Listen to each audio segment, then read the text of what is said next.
Have you ever had one of those days where you thought, man, could I use some help? Maybe you're building a small business and it's just you, and you're thinking, I could really use somebody that could be an assistant to me in my daily activities. Or maybe you've got a small to medium sized business and you're wanting to scale. Well, today we're going to be talking about remote based office systems with Jaime Jay, who is the founder of Bottleneck Virtual Assistants. It's going to be a good one. The Comeback Small Business Radio Show with host Stacey Wallace. Each week, Stacey and her guests share their secret sauce marketing strategies of how to thrive in the midst of adversity and stage epic comebacks that create big wins in business, relationships, and life. Today's show is brought to you by Vox Direct from VoxOx, phone and text marketing solutions that give small businesses a big voice. Welcome back to another episode of the Comeback Small Business Radio Show. I want to say a big thank you to VoxOx. Vox Direct from VoxOx is actually bringing this show to you live every week, giving you an opportunity to tap into what they're offering is really solutions to small business owners. And today our special guest is going to be bringing an incredible conversation to small business owners in such a way that hopefully you're going to think out of the box today. I also want to say a big thank you to Venture X, who's providing our studios and giving us an opportunity to be a part of their collaborative work experience. You can check out voxdirectfrisco.com. I want to get right into this interview, this conversation with Jaime Jay, who's the founder of Bottleneck Virtual Assistants. We had the opportunity to be talking in our pre-show and hear more about what he's bringing to the marketplace. And today, talking about how you can be number one in the world, the first and even the best in a select category that maybe has never been defined. Jaime Jay, I'm so excited that you're here with us today. Welcome to the show. Thank you so much, Stacey. I'm super pumped to be here. I'm super pumped to have you here. Jaime's been a dear friend of mine, and I just love your story. When we connected, I had no idea the epic growth that your company has had over the last few years since we've talked. I want you to tell us a little bit about your company, maybe your story of how you guys have scaled so rapidly over the course. It seems like an overnight success always, but it's never an overnight. That would be a long night, right? Right. Tell us about your story, your company, and what you guys are providing today. Yeah, first of all, thank you so much for having me on and giving me a chance to have a nice conversation with you. I absolutely am a huge fan of business, and I just love it, and I love being able to share that with others. So thank you for giving me a platform. I really appreciate that. You're amazing. You're amazing. I love this. We need to do this every day just so we edify each other, right? There we go. Yeah. So business is challenging, and I wouldn't have it any other way. I feel like if I'm not in an area that I'm feeling uncomfortable, then I'm not growing either as a person, a husband, a business owner. So I always love being a little bit uncomfortable. And I think being an entrepreneur, you have to kind of reconcile and just understand that it's not really ever going to be easy, but enjoy the journey. That's good. Have fun every day. We got a call before I step into my story. We got a call several months back from one of our clients, and I won't name his name, but he's a tattooed guy. He's a really tough guy, and he had hired one of our virtual assistants to help support him in his business. And he called me on a Saturday morning. I typically don't pick up, but I picked up this time because I really like the guy. He's a good guy. And he said, "Hey, Jaime, I just want to call and let you know that I'm calling you from my front porch, and I'm sitting out here with my wife and our son, and we're enjoying Saturday morning, and I want to let you know I've never done this since the 3 years I've had my business." And I said, "Holy cow." He goes, "That person that you've helped get my life back, that's taking care of all the things that I'd normally be focusing on today." And then I heard the phone rustle away, and it was his wife. And she said, "Hey, Jaime, thank you for giving my husband back." Wow, Now, that's incredible. That right there was like, okay, that's what I'm doing. Like, it's more than just the business. It's really getting that quality of life back. And I don't mean to be all woo-woo, but it's it really comes down to providing a service that really benefits not only our clients, but also the staff that, we're able to connect with our clients and really help them get that quality of life back. Because after all, as an entrepreneur, that's what we want to do. We want to go out there and we start this business because we really enjoy doing something, but then all of a sudden we have to worry about accounting. Then we have to worry about all this other stuff that comes in there. That doesn't necessarily, Well, I we know don't I've wanna been do an all that. entrepreneur for over 30 years, and I can't tell you how many times in that experience, whether it's been micropreneur or whether it's been in a small business or even in the big corporations, how many times we get to a place where we know what we need to do, those things that have to get done, but truthfully, they're not the things we love to do.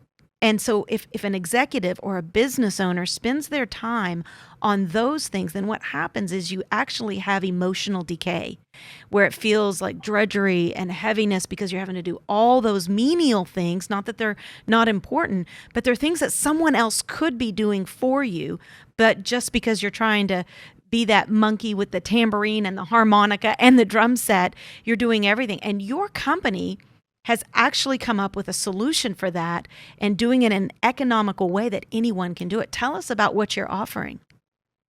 Yeah, thank you again. So Bottleneck Virtual Assistants, I can't take credit for the name of that. That was a discussion through one of my good friends, and I absolutely love it. And oftentimes it's you, it's me, it's the leader of an organization or the leader of a team or a division that's in essence the bottleneck within their own organization.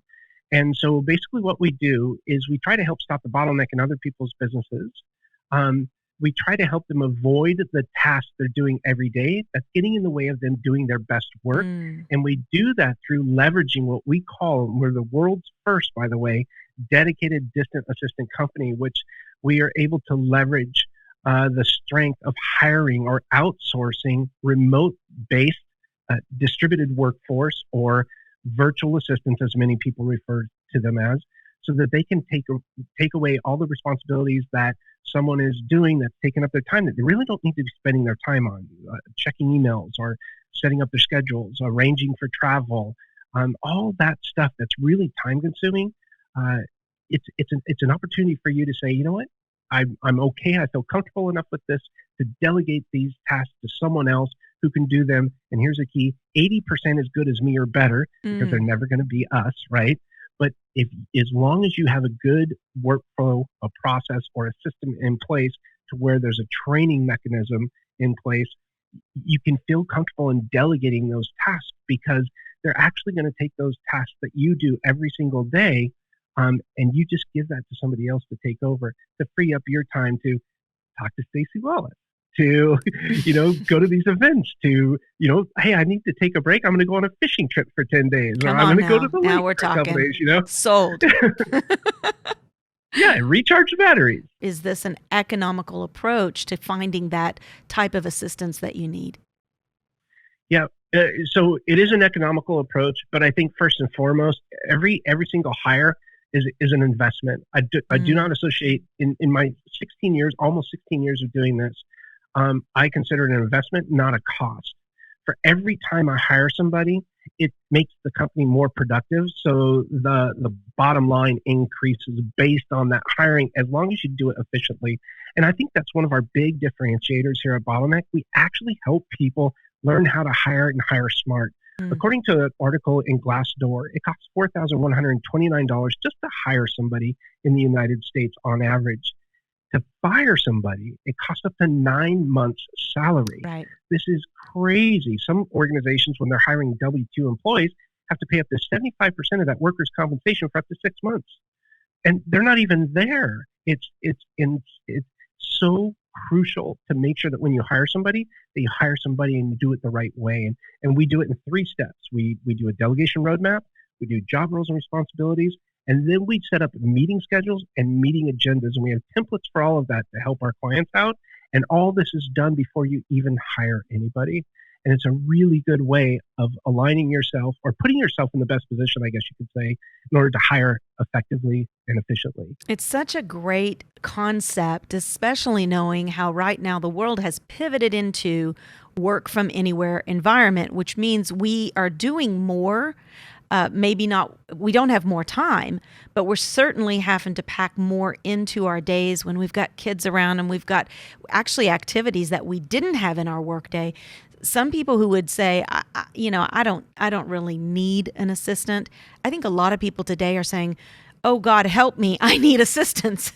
And to be able to provide for that, we've talked on another show about where Zoom was positioned. We're using Zoom right now, and where they were positioned to go from 10 million to 300 million users because they were providing a solution that connected people and allowed them to get work done. That's exactly what you're doing. And I know that there was a moment, even in it wasn't always roses for you. You started with an idea, but you had your own comeback into what now is a 7-figure success story, having phenomenal success in your business. Tell me about that transition of going, and there's a lot of small business owners listening right now that maybe they're in that place where they're struggling with their big idea and it hasn't hit tipping point yet. They're trying to scale, which is really what this service is about, helping companies scale. What was the story? What was your comeback story? Well, there's actually that. I really appreciate you asking this question. And for the longest time, I didn't even talk about this. I didn't dream about it. And if I had everything to redo over again, I would have started out complete honesty and transparency. I tried to fake it till I made it, so to speak, in the beginning, sharing with people I was doing a little bit better than I was. And so I've been homeless 3 times in my life, twice as a kid and once as an adult. And having to beg for a sandwich at a fast food restaurant is unbelievably humbling. And so I think through those experiences, I appreciate life in such a different way than I would say most people do, just for the simple fact that I've slept in the tree line by the highway with a backpack. That's all I had. And Wow. to come from that place to where I am right now is really life changing. But I know I've seen both sides, and I appreciate everything that I have right now more so than I think most people can possibly imagine. I'm so thankful for my sight, for speech, for being able to walk, for being able to open up a refrigerator today and make a sandwich. I'm going to thank my lucky stars. I have that. And thankfully, we've been able to really take this company to a whole new level, and I'm able to give back so much more now. And I think it's just amazing. So did you start with money? How did you start if you're, we begging bootstrapped the whole thing. Okay. Yeah, we bootstrapped the whole thing. And to let you know, I started off, I finally got okay. I got into corporate America. I got jobs. I was in corporate America for about 12 years, and I started doing really good, but I just didn't feel like I had the freedom to do what I wanted to do. I always had to get approvals for anything creative I wanted to do, and I was boxed into certain areas, and I could only do this or only do that. And I really wanted to spread my wings. I really wanted to try and see if, hey, are these ideas I have going to work? So I finally went out on my own. And by the way, I started a little SEO ad agency, and my first client was the company that I worked at before. So I left on really good terms. I made sure not to burn my bridges. But then 2008 came around, and a lot of our clients were real estate agents, and I lost everything. Within about 3 months, we lost all 72 clients. And I found myself living back at home with my parents as an adult, because I was very irresponsible with my money. I thought, oh, it's coming in every month, it'll be good. I never saved. I was very irresponsible. And the 3 things I learned from that was, whatever I do in the future, I got to be more responsible. Number 2 is I'm going to try and find a business that's going to be as recession-proof as possible. So if this happens to me in the future, I'm going to know, hey, I'm going to be able to survive this. And number 3, when I do this, I'm going to surround myself with a lot better people than I did before. That's good. And so it took me a while to get back on my feet. But then I came into this in about 2000. Oh, man, right after that, I really started going out on my own this way. And I thought, man, virtual assistants, that's a great idea because, it's more cost effective. Because the 2 things I learned was, first thing to go in companies is their marketing budget. The second thing to go, staff. You start laying staff off. Well, this way, it's so cost effective. You don't have overhead desk space and computers, and you don't have that inter-office politics. There's no W-2, there's no 1099. There's none of that stuff you have to worry about. There's a lot of extra money that goes into just the hourly rate or that salary. That's so true. All of that's alleviated. And if we can help people hire better, smarter, more efficiently, oh my gosh. So that's kind of the story of how I came to this position. And thankfully for us, we're kind of coming out on the other side of this, kind of ahead of the curve, because we understand remote-based work. We understand the challenges that people are going to face, and we understand the benefits of it. So we just want to be an advocate for this category, for dedicated distant assistants. Well, there's a lot of people that right now they're in that, let's call it the valley of the shadow of death, feeling like, I don't know if I'm going to make it. Do I keep going? Do I keep pursuing this idea? Is it ever going to hit tipping point? Is it ever going to actually pay the bills, put the food on the table? Did you experience those days? And then what was that moment of shift that happened where you went, okay, this is working and I've got to continue. Now I've got to double down and push it forward. Ooh, really, really powerful questions. So the point at where I felt this was really going to work was when someone paid me for the surface in the very beginning. And I said, I think I have something there. Keeping in mind, our very first year, we only did $11,000. We didn't do that much our first year, but we set up a lot of systems. Another challenge was this recent COVID. We got hit pretty hard. 62% of our business we lost. And that's a lot for any business. I don't care if it's a multi-million-dollar business or a six-figure business or, below that. 62% of your business is a lot. It is. And a lot of people I feel that were in that position may have just said, no, I can't take this anymore. I have to go find a job or I got to do something. Well, we doubled down and we recreated our entire system. We created a new category, brand new category. I'm happy to go into that if you'd like, but I'd love for you to go into that because that is a big shift that you've done that now I really believe if somebody is thinking, how can I come out of this pandemic experience? You should come out of it differently than you went in. It's a perfect moment to regroup, rethink, or even reinvent your business so that you can maximize a fresh and a new category. Talk to us about that and how you've positioned yourself. Yeah, thank you. So category design, if you think of category kings as category king, maybe Amazon, category king, you know exactly what it is they do. Another category king or queen, category queen, is Whole Foods. Another great example. Now, anybody that's a leader in those industries, somebody that you can just identify. As soon as you say, if someone sneezes, you hand them a Kleenex. It should be a tissue, right? But you hand them a Kleenex. It's the way that people identify to a certain product or service. And for us, it was kind of, the waters were a little muddy, a little bit murky with regards to virtual assistants because of two things. Most people, and I've been on TV before where they've asked me, so is it like AI, artificial intelligence? No, it's absolutely not. But if you Google virtual assistants, that's a lot of what you see pop up.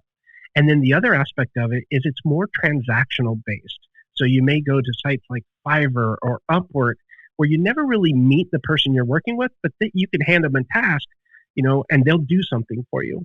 But it's more transactional based. And we want to focus on the relationship. We want to help businesses grow. We want to become part of their organizations by giving them the category that we want to invent. And we're actually, believe it or not, are almost anti-virtual assistants now at this point. We're more dedicated distant assistant. One of my friends told me, Jamie, you've been social distancing before social distancing was a thing. And I think that term, distant assistant, kind of falls right in place on the coattails of the COVID crisis that we've all been experiencing. And so by us differentiating ourselves in that way, by creating a brand new category and being able to share a story and wrap it around that category to where people know that, hey, this isn't just a transactional one-off type thing. This is somebody that's going to be investing their entire lives to support you and your business in. And by the way, they're doing something they love. If you don't like accounting, I can go out there and find people who thrive on numbers crunching. They love that stuff. For me, I can't stand it. I'm definitely afraid of numbers, but I can tell you, I can find people that absolutely love it. That's what they've been put on this earth for. And so you can align yourself with someone that go and do your books for you. Or they love being that person that I've taken so many different personality tests, and I've actually retaken them because I didn't believe in the result, and they came out the same way, because two things that were pointed out to me in those results were I'm not very detail oriented and I have a very hard time following up. And those are not good traits to have in business. But my assistant, she excels in detail and she excels in follow up. She reminds me every time I have an appointment what I need to be doing. She's on it. And I cannot tell you the value that has given me. And she absolutely loves that aspect of the job. I have a saying that says alignment precedes assignment. And you mentioned it a few minutes ago. It was your number 3 about who you do life with, who you do business with, who you actually serve your customer with. So having an assistant like this that can be in alignment, that helps you look better, perform better, operate more efficiently. It's interesting when going back just for a moment to talk about really being number 1 or first in a class. You didn't change what you do. You just rethought about what you do. So you put yourself in a category. You didn't have to change all your operational systems. It was just looking at the same thing you've been looking at over and over and over again, but looking at it from a different filter. It's interesting. I just saw something in the news that talked about Walmart, who's right now trying to deal with how can we do our part in COVID? And they've just turned their parking lots into nighttime theaters. So once the store closes, they're using that real estate to help bring community happiness to the community. And it's also giving film makers an opportunity to have a place to play. So it's drive-in theater at Walmart, not changing anything, not changing their real estate, but using what they've got in order to provide a different or maybe even a better type of value to the community. And that's what it is to be first in a space. You're looking at how you can create better value with your idea, with your distribution channel, or with your service. What are some things that you would say, as we've got about 2 minutes left here, that you would say to small business owners how they can maximize right now the situation they're in, and maybe a couple of tips that they can apply today? Yeah, there's two things. While we did change a couple of things operationally speaking, improved our processes, we're launching a new website, things like that. I would say there's a couple of things to look at. When you're looking at your industry, listen to your clients. Listen to the people that are talking to literally every single word that they're saying. All the words that are on our website, our new website that are coming out, are words from our clients or based on surveys that we've given out. This dedicated distant assistant category, this is based on different words that were associated when we tried to describe what is a virtual assistant. Mm-hmm. So ask yourself, what are the problems people have? What are you solving? And a lot of these words, if you put them in a thesaurus, might come up with other words to give you ideas to come out with a new category. Mm-hmm. And it's not about being better. You don't want to be better than anybody else. Obviously, you want to be as good as you can be. It's all about being different. And that uniqueness is what attracts people. We're in such a noisy world right now. People are looking for different ways to do business in a more efficient and effective manner. And if you can be that person that is different, not necessarily better, but different, wow, what a huge change. And the most important thing I could probably say to everybody is you don't be everything to everyone. Really niche down and pick one person. We have 5 different avatars in our business. And we market specifically to each one of those client personas / avatars. We have, marketing Debbie. We have entrepreneur Eddie, like people that we specifically, and by the way, these avatars were created as a result of the surveys that we got from actual clients. And we used their language as the problems that we're able to solve. So these are a couple good tips that I think might help a lot of people out when they do Those something are like that. fantastic tips. In fact, I'm as the Executive Vice President of Strategy and Marketing, we're big into persona research, always looking at how we can identify our customer and speak to their needs, seek to understand, not be understood. A lot of times as business owners, we want everybody to understand our brand versus looking at how can we understand our consumer better and truly provide value based upon their needs, their wants, and the outcome that they're most looking for. Jaime, this has been incredible. I can't wait to have you back on. It's been a blessing having you on the show today. And if you're listening and you want to check out Bottleneck Virtual Assistants, make sure you go online and do that. You can research what Jaime's doing. And he's bringing so much good. You can already tell by his spirit of generosity, his kindness, gratitude, generosity. It's been great having you on, Jaime. Thank you so much. Thank you. Thank you for joining us for the Comeback Small Business Radio Show with Stacey Wallace, brought to you by Vox Direct from VoxOx, phone and text marketing solutions that give small businesses a big voice. To learn more about Stacey, how to become a guest or sponsor of the show, visit voxdirect.com/comeback or text comeback to 800-355-2088. That's text comeback to 800-355-2088. Tune in next week at this same time for more marketing strategies and empowering comeback stories in small business, relationships, and life. And remember, when you have a setback, don't take a step back, but get ready for your comeback.